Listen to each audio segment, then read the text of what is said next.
And again, good evening, everybody. And I do acknowledge that there's people from all over the place who won't necessarily know me, but I can also see a lot of people on there who do know me very well. So I'm not going to be able to embellish too much because most of them will be able to say, that's rubbish. So there's a sense of the fact that I'm glad I did write a script and I can't, embellish too much. And really, just having listened to Dennis, I probably don't need to say anything at all, really, because I think Dennis and I are probably saying the same thing. So you'll hear the same message twice. And as an educator, you need to hear these things in different ways, as you would all know, for us to start to hear different things about this. But just a little bit of background. I was never ever woke up in the morning and thought, oh, I'm going to be in political life. I was an educator and I still am an educator, but that was my professional vocation until I retired as a senior lecturer at Flinders Uni in 2014. But I started in primary and middle schools, and I had a passion for I got involved in community development, and that's already been mentioned tonight, that I guess the underpinnings of the model that's being used, and it's fair to say there's not one way of doing this, but the basic premises are around the 70s, 80s community development process, and it's held itself in good stead. It's been adapted and changed, and it's had flavour of the month and then being forgotten, but it's still out there and it's still very valid. So I guess for me, that's what brings me there. I was a physical education and health educator, and so the health promoting schools model from the WHO has been, what I've kind of lived my life around and worked with my students around. So just to, I guess, get us really going, I'm just going to give you a bit of a Felicity Ann Lewis take on what's going on. So again, I'm aware that this is about a federal model mostly, but I did hear Dennis saying it had been utilised in other levels of government. But as you know, my experience has been in local government. I'm going to try and stick to my script. I'm going to go way over time.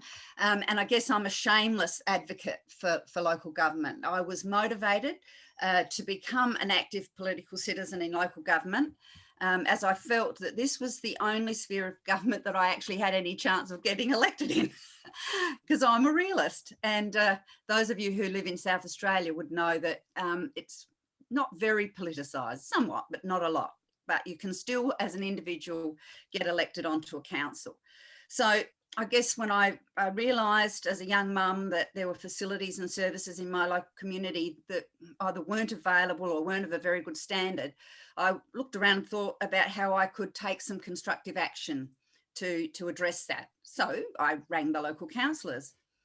And at that point, for me, there was never a thought that I would become the agent for democratic action. But like many people, I got involved because there were things that I wanted them to do. They weren't necessarily that interested in those. And I wanted to get those things done. I wanted them to be addressed. And through that process, some of those councillors encouraged me to actually get involved and run for a council ward, which I did in 1997. The issues often that attract people are similar to what I've just outlined, but also, of course, there are many advocacy groups that generate people to put themselves forward for election. Issues-based candidates, right back to the voter franchise for women, the wonderful example of mobilising the community around the safe-sex marriage. We've all lived through that in recent times. And of course, historically, for a long, long time, the environmental movement, which I know has brought many of you to this point. And now principally around the issue of climate change and energy and those kinds of things. These movements have all sought to find candidates to represent their views and have those views affecting the democratic process. But it's hard to keep that voice in the current system that we live in Australia and in many of the Western countries. Our citizens are jaded, they're cynical, not all of them, but lots, about political parties. But there are barriers for them to be empowered and to be able to have the energy to knock those barriers down. They're time poor, they don't have resources, or they don't know what resources are available to them. They spectate about politics and they observe people in those roles and see the toll that comes with the role of being a political representative. It's poorly paid and it takes over your life if you do it well. But as the best educated citizenry in the history of our country, most citizens expect their political representatives to be knowledgeable, accessible, available, have empathy, and on it goes. The days of the community candidate, people like myself joining interstate and federal government, is really long gone. Our well-educated citizenry are now often selected by party apparatchiks for their academic credentials and their experience in student politics and in politicians' offices. They're professional candidates. They have degrees in political science, business, law, sociology, to name a few, and that's fantastic. But they've often had little experience of life outside of the political bubble. It's hard for individuals and advocacy groups to push against these well-organised, well-resourced structures. The community wants to see passionate citizens seeking election. They want those who are motivated by the desire for a cause to make a better world for all, but they're up against it. I was not prepared to join a party. No one was going to own my vote, and our party system has its strengths. It has its strengths, but free thought and free vote are not parts of their structure. The dominant parties say that for the model to work in a predominantly two-party system, it requires party discipline. Policies are developed with input from party members, and then these must be adhered to, whether one supports them or not. Local government in South Australia, in the main, is still fairly free of party political influence, and I believe that that's one of its strengths. It's a wonderful training ground in consensus. Elected people with diverse groups of views have to debate the merits of particular community actions and are well placed to do this, as they're very close to the community in their delivery of key services.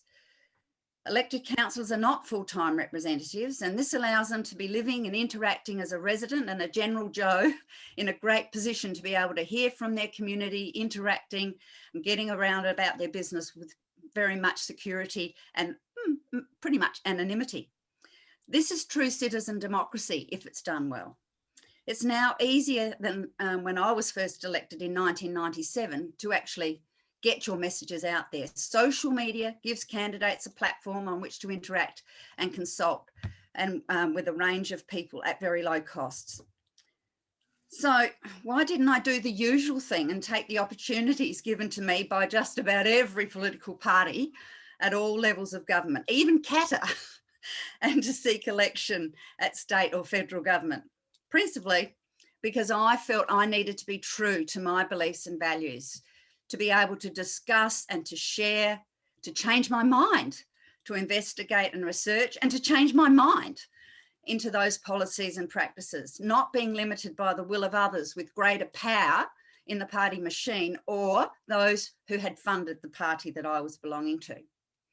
I'm heartened to see the grassroots movement that your group are promoting. It's a much needed opportunity for communities to discuss really important issues that they want political action to be taken on.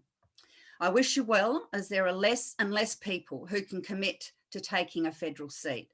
South Australia is a long way from Canberra.